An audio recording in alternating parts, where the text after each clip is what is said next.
All right, so what is application virtualization? Well, application virtualization is very, very similar to desktop. Let's take the applications off of the end user devices.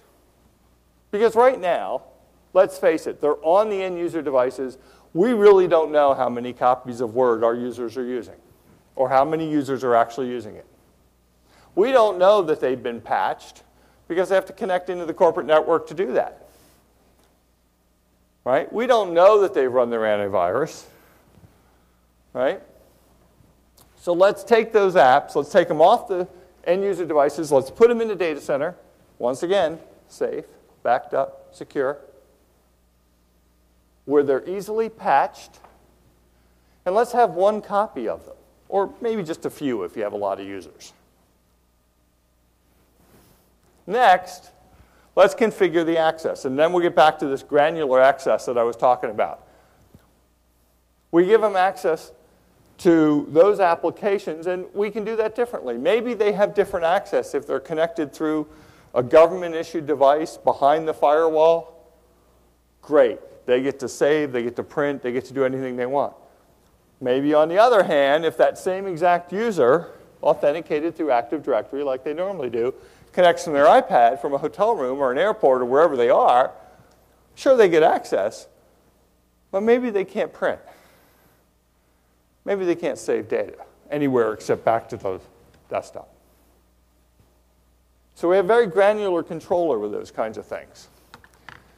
Third, this is really going to make our lives easier, enable self-service. We're all familiar with the iTunes Store, folks. How many people use iTunes in this room? Come on. I know you all do, or 99% of you do. We're all familiar with the store. It's easy. It's simple. Now, I'm not saying give everybody carte blanche access to every application in your organization. I would never say that.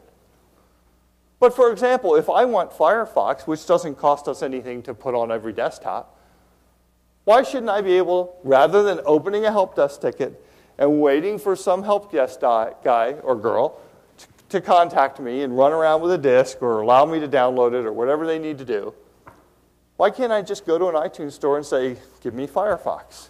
And boom, Firefox is instantly delivered to my desktop.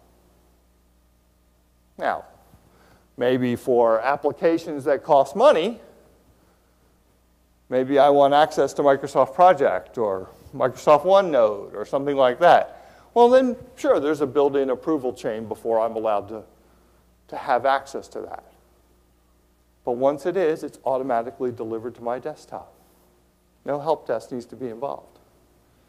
In addition, through this self-service portal or store, which you all set up, this is your own store, it's not my store,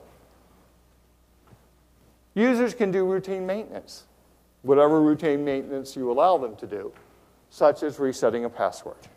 What's the #1 help desk ticket request in the world, in every IT organization in the world? Reset my password. If all we could do was that, desktop virtualization would be totally worth it.